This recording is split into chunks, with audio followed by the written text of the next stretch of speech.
your computation and interpretation of RAROC and to compare the business unit performance. So this is the example that I have taken from the book.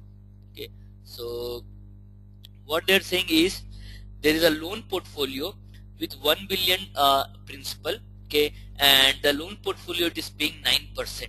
Okay, the economic capital is 75 million, so that they're saying that it is 7.5%, which is invested in government securities, and that is returning 6.5%.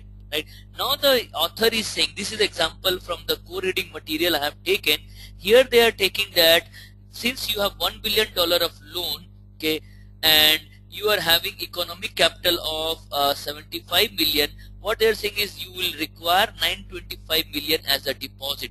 Here, like, we are considering from the overall portfolio point of view. If you consider from one loan point of view, typically what will happen is there the portfolio, the loan will be equal to the deposit, right? So in certain books you will find that the loan is actually taken as equal to the deposit, right? So we can make that adjustment where loan can be taken as a deposit, and we can see that how it impact. So what I can do is, here I will do the adjustment.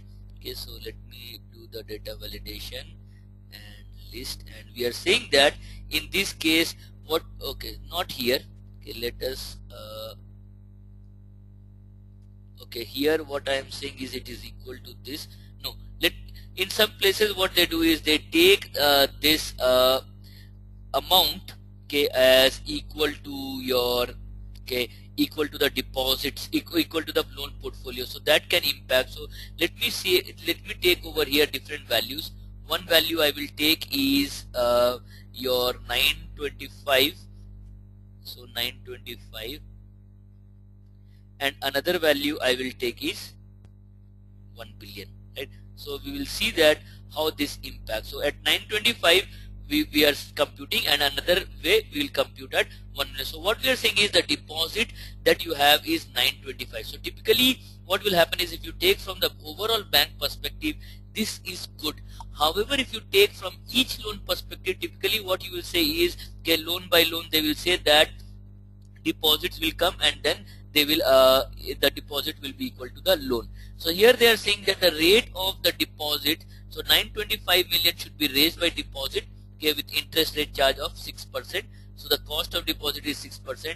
They are saying that the bank has operating cost of 15 million per annum, okay, and expected loss is 1% per annum, right? So here whatever the values are given, I have put over here. The loan portfolio is 1 billion, the return of the portfolio is 9%.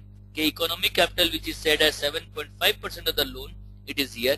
Return of the economic capital is given 6.5%. Amount of deposits, okay, to fund the loan, we will take two scenarios. One scenario is then only whatever they have said is the extra, that is 925 million. Another way we take that entire loan is raised as the deposit.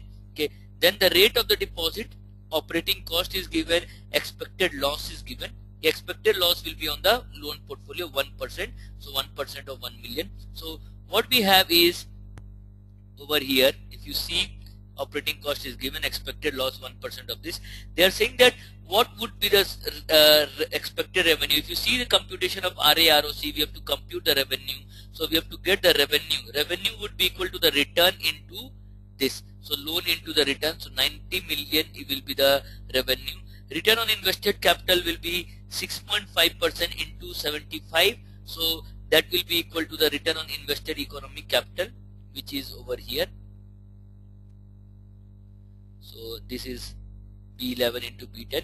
Interest expense is 6% into the amount of deposit. Okay, so interest expense will be this. So this is the interest expense. Now they're asking the return, risk adjusted return on capital. So what we will have over here is, it will be equal to B17. Okay, that is the revenue. Okay, so this is covered. Return on economic capital, this is covered. Return on economic capital. Then cost of funds, which is the direct cost, the interest expense, okay, which is covered. Then the operational expense, operating cost, this B14, and then the expected loss, which is B15. So this is covered. Then B10. So B10 here is economic capital. So your B10 is the economic capital. Please note that here the transfer pricing is taken as 0, right? So this will give us our return on capital, risk adjusted return on capital. So it is coming to be 19.17%. So you say that okay, this is the risk adjusted return. However, if I make this change on a portfolio on a loan by loan basis, if I take, this will become 100,000 or $1 billion. So the risk adjusted return on capital is decreasing because here you are matching the deposit with the loan. Okay, and here when you are taking this 925,000 case or 925 million, here you are saying the deposits would be lower, right? So this is your one computation.